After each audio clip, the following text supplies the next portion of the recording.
Datang seorang laki-laki, "Ya Rasulullah, izinkan aku mati syahid, karena orang yang mati syahid itu tidak akan merasakan sakratul maut illa kal qars, seperti cubitan pada tangan. Izinkan aku mati syahid, karena kalau aku mati syahid tidak akan ada azab kubur. Izinkan aku mati syahid, karena kalau aku mati syahid tidak akan ada hisab, langsung masuk surga." Nabi bertanya, "Alaka min ummin, ibumu masih hidup? Ibumu ada di rumah?" "Ya." "Ilzam rijlaiha fathammal jannah." Urus tapak kakinya, akan kau dapati surga di sana.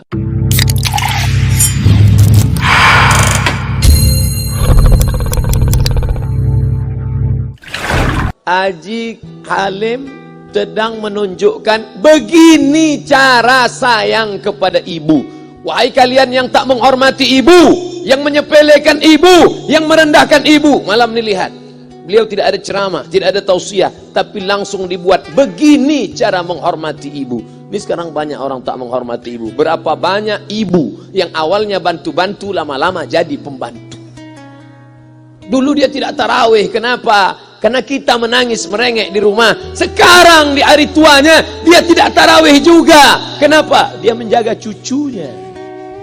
Berapa banyak itu terjadi? Jangan sampai. Dia tidak pernah menolak cucunya, dia sayang. Tapi kita yang berpikir, berapa kali dia tidak jadi sholat duha karena kita kencing di kaitnya. Berapa kali dia tidak tarawih karena kita menangis merengek sampai subuh datang. Berapa kali dia tidak iktikaf karena kita. Andai dia masih hidup hari ini, datang, belikan pakaian yang paling dia suka, belikan perhiasan kalau ada. Andai tidak cium tangannya. Tapi yang sudah meninggal dunia, jangan lupa kau doakan, Rabbil firli wali walidayya warhamhuma kama rabbayani shaghira. Berdoa pun kau tak mau, apalagi yang akan kau bawa menghadap Allah SWT. Meregang nyawa dia melahirkan engkau, 9 bulan 10 hari kau menumpang di perutnya, 2 tahun kau menyusu, melahirkan, menetes darahnya dalam badanmu. Andai kau gendong dia dari Palembang, jangan sebut Palembang lah Pak Ustaz, dari Pekanbaru Riau, kau gendong dia sampai ke Makkah, kembali lagi, belum tentu dapat menebus satu teriakannya saat melahirkanmu. Lalu apa yang bisa kau lakukan? Datang seorang ibu pergi ke tempat servis HP. "Nak, tolong anak lihatkan HP saya, rusak kayaknya." Dia periksa, "Ini enggak rusak, Bu." Terus, "Memang anak ibu enggak nelpon." "Kenapa kau tidak telepon?" Datang dia ke rumah anaknya, "Nak, ibu enggak ada uang mau buka puasa, bisa minjam 100.000? Apa kata si anak? "Sebentar ya Ma, aku tanya istriku dulu." "Ini Ustaz dapat dari mana?" "Ada yang kirim WA grup." Jadikan ibumu seperti raja, maka rezekimu akan diberikan Allah seperti rezeki raja-raja. Bukan hadis, dapat dari grup WA. Ini ibu minta terus sholat tarawih, tapi sang anak sudah tidak bisa. "Aku mau hentikan saja sholat tarawih ini, karena mau buat tenda ini tidak bisa, tiangnya bambu, sudah bocor. Kita stop saja sholat tarawih bersama ini." Apa kata si ibu? "Buatlah sholat tarawih terus, nanti Allah akan berikan engkau gedung yang besar. Dengan gedung besar itu kau akan tetap sholat tarawih." Mana gedung besar itu? Inilah dia gedung besar. Langsung dikabulkan Allah Subhanahu wa ta'ala. Karena setelah Allah, langsung orang tua. "Wa qadha rabbuka alla ta'budu illa iyyah." Allah sudah wajibkan engkau menyembah Allah. Setelah Allah, "Wa bil walidaini ihsana." Kedua orang tua. Jangan kau lawan ibumu. Kayak anak-anakku, jangan kau lawan ibumu. Karena kau lawan ibumu, kau tak pernah mencium kebahagiaan. Walaupun hartamu banyak, kau akan berenang dalam air mata penderitaan sampai kematian datang. Ada pezina hidup di dunia senang, ada pecandu narkoba hidup di dunia senang, tapi orang yang durhaka tetap dapat dosanya dibalas Allah di akhirat. Di dunia coba dapat. Ustaz, kalau di akhirat dapat, di dunia dapat, untuk apa lagi di dunia? Yang di dunia itu DP-nya. Nanti di akhirat akan kau dapatkan cashnya. Oleh sebab itu jangan main-main dengan ibu. Datang seorang laki-laki, "Ya Rasulullah, izinkan aku mati syahid, karena orang yang mati syahid itu tidak akan merasakan sakratul maut illa kal qars, seperti cubitan pada tangan. Izinkan aku mati syahid, karena kalau aku mati syahid tidak akan ada azab kubur. Izinkan aku mati syahid, karena kalau aku mati syahid tidak akan ada hisab, langsung masuk surga." Nabi bertanya, "Alaka min ummin, ibumu masih hidup? Ibumu ada di rumah?" "Ya." ilzam rijlaiha fathammal jannah, urus tapak kakinya, akan kau dapati surga di sana. Tak perlu kau mati syahid, tapak kakinya kau urus, kau dapati surga di sana. Kalau tapak kakinya kau urus dapat surga, apalagi kau urus kepalanya, apalagi kau urus badannya. Pulang dari sini, urus ibumu, mandikan dia, belikan pakaian yang baik, cari makanan kesukaannya. Kalau dia sudah meninggal, maka kau datang ke sana, langsung dapat tisu. Bapak Ibu yang dimuliakan Allah Subhanahu wa taala. Ini Ustadz suaranya menggelegar nih, marah apa? Enggak, saya tak marah. Terus dikasih Haji Alim buka nasi kuning tadi, makanya suara menggelegar. Dimasukkan Pak Kapolda daging sama ayam 3. Masya Allah, ini kari Palembang nih Pak Ustadz. Mantap, menggelegar suara kita di rumah. Bapak Ibu yang dimuliakan Allah Subhanahu wa taala, datang seorang laki-laki, kata Nabi sallallahu alaihi wasallam, nanti akan ada laki-laki yang datang kemari minta doanya, doanya kabul. Sahabat heran, kami yang hidup sama Nabi, kami yang perang sama Nabi, kami yang jihad sama Nabi, kenapa mesti minta doa dia? Dia tidak pernah ketemu Nabi. Pokoknya nanti kalau dia datang, minta doa sama dia. Setelah Nabi SAW meninggal, barulah dia datang. Orang itu bernama Uwais Al-Qarni. Kenapa doanya makbul? Dia merawat ibunya. Kalau ibumu kau rawat, doamu dikabulkan Allah Subhanahu wa taala. Apa yang kita lihat malam ini adalah buah bakti kepada seorang ibu. Ya Rasulullah, man ahaqqun nas bi husni sahabati? Siapa yang paling layak mendapatkan baktiku? Ummuka. Siapa lagi? Ummuka. Siapa lagi? Ummuka. Ibumu, ibumu, ibumu. Summa man? Siapa lagi? Abuka. Kami, Ustadz Jenderal Bintang 5, alim ulama, kami hanya dapat 1, sedangkan kalian ibu dapat 3. Ibumu, ibumu, ibumu.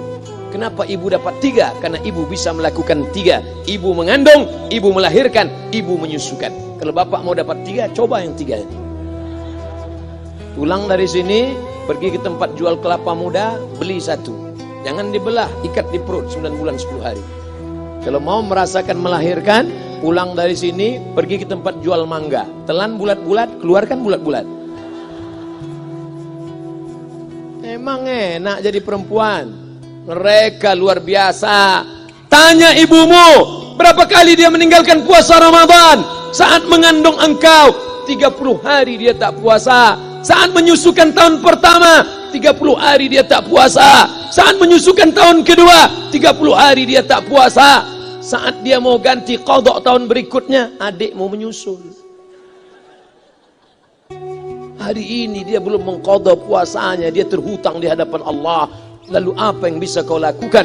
Malam ini betul-betul disadarkan. Alhamdulillah, ibu saya masih hidup, umurnya 70 tahun. Saya akan pulang dari kajian malam ini. Nampaknya malam ini saya yang ceramah, saya yang tausiah, tapi saya mengambil pelajaran. Pulang dari sini saya akan lebih sayang pada emak saya. Saya lebih cinta kepada ibu saya. Saya malu, saya hanya pandai berceramah, berkata, tapi orang sudah mengamalkannya langsung. Haji Alim membelikan gelang ibunya 2 kali sampai 4 kali setahun. Gelang cincin. Sudah dibelikan 2 bulan, hilang. Kemana? Ada orang susah tadi aku kasih. Ternyata itu yang membuat rezeki melimpah ruah. Maka rezeki buah yang sudah matang harus kita joloknya dengan apa?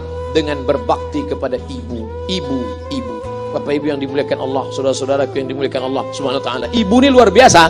Sampai-sampai ibu, Ustaz jangan nunjuk pakai tangan kiri lah. Oke, pakai kanan. Ibu, andai ngomong ibu salah, tetap dikabulkan Allah Subhanahu wa taala. Ada seorang ibu memanggil anaknya, "Ya Juraij, wahai Juraij." Anaknya sedang beribadah. Ibadah pada Allah atau nyambut ucapan ibu? Allah lebih mulia, dia diam. Ya Juraij, dia tetap diam. Ya Juraij, dia tetap diam. Dia tidak jawab seruan ibunya. Sampai akhirnya ibunya berkata, apa kata ibunya? Allahumma la tumitshu hatta turihi wujuhal mumisat. Jangan matikan Juraij sebelum matanya melihat wanita, maaf, tunasusila. Jangan matikan Juraij sebelum matanya melihat wanita tunasusila, WTS PSK, orang nakal, orang jahat.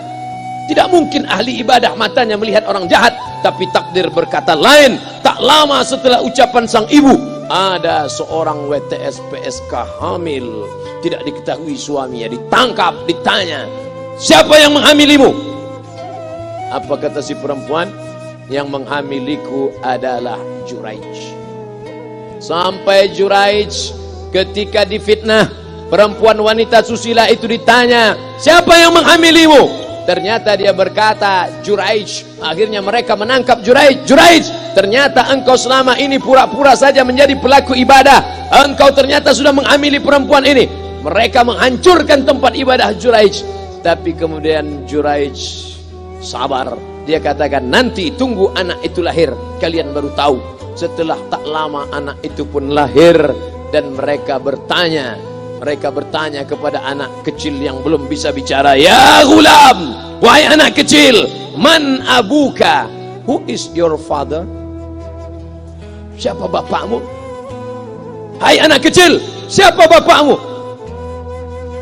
Juraij menusuk pusar anak itu dengan telunjuknya. Dia mau tunjukkan kepada orang ramai bahwa dia tidak salah, dia tidak pezina, dia tidak melakukan perbuatan dosa. Ya gulam, hai anak kecil, man abuka? Siapa bapakmu? Apa kata anak kecil itu? Cowboy. Ko sapi, boy penjaga sapi, pengembala sapi. Bapakku pengembala sapi. Barulah orang Yahudi tahu ternyata Ra'il Ghanam yang menghamili PSK perempuan jahat tadi adalah penggembala sapi. Lalu kenapa fitnah itu terjadi? Allah mengabulkan doa si ibu sebelum Juraij mati. Matanya pernah melihat wanita tuna susila. Oleh sebab itu ibu jangan sampai kalau marah sama anak memanggil anak dengan kata-kata yang tak baik. Setan, hantu. Kalaupun marah panggil dia, calon wali kota. Sini sebentar. Kalau marah betul, calon gubernur. Sini sebentar. Doa ibu dikabulkan Allah Subhanahu wa taala. Saya setahun setiap bulan Februari ceramah di Kuala Lumpur seminggu. Kuala Lumpur, Selangor, Sarawak, Kuching, kemudian Malaka, Ipoh, Negeri Sembilan. Ketika saya tausiah datang ibu-ibu makcik Malaysia. Assalamualaikum. Waalaikumsalam. Ustaz Somad. Ya. Saya nak jumpa dengan emak Ustaz. Loh, ngapa jumpa emak saya? Jumpa saya lah. Ustaz pasti dididik oleh seorang ibu. Saya ingin jumpa ibu Ustaz. Saya sangka dia mau jumpa saya. Ternyata ibu di tengah para habaib, diambil diri seorang profesor, dibalik diri seorang gubernur, wali kota, Kapolda. Di dalam diri mereka ini adalah orang-orang luar biasa, tapi dilahirkan oleh perempuan-perempuan yang super luar biasa. Betul? Mereka ini semua dibesarkan perempuan. Makanya ada ungkapan al-jannatu tahta aqdamil ummahat, surga di bawah telapak kaki ibu. Tapi ada yang mengatakan itu dulu Pak Ustaz, sekarang sudah berubah, surga di bawah telapak kaki babysitter. Karena banyak yang menitipkan anaknya kepada penitipan anak. Jangan bu, walaupun kau wanita karir, tidak seberapa itu. Tidak dapat kau tebus kehilangan masa-masa manja mereka dengan pendidikan. Ini banyak ibu-ibu sekarang sudah tidak lagi mengurus anaknya. Padahal 6 tahun pertama, the golden age, usia emas, ibu harus ikat hubungan emosional dengan anak. 2 tahun pertama, susukan. 2 tahun kedua, lompat-lompat, lari-lari, lucu-lucu. 2 tahun ketiga, mulai menghafal surat-surat pendek. Umur 7 tahun, baru dia sholat. Begitu. Sekarang banyak. 2 tahun pertama, dia titipkan ke Al-Baqarah, sapi betina. 2 tahun kedua, dia titipkan ke PAUD dan BUUD. 2 tahun ketiga, dia titipkan ke TK. Akhirnya anak putus kontak. Setelah anak remaja, baru ibunya nanya, Ustadz, kenapa anak saya lebih mau curhat sama pacarnya daripada sama saya? Karena anak sudah lost contact, putus hubungan dengan ibu. Itulah yang dulu dikejar dengan wanita karir. Pergi pagi pulang petang, peras keringat, banting tulang, tunggang langgang, lintang pukang. Tak dapat kau tebus dengan apapun. Oleh sebab itu, kalau kau sayang kepada mereka, besarkan mereka. Nanti setelah dia SMP, kau tetap bisa berkarir, tetap bisa apapun. Tapi usia emas ini tetap jaga mereka.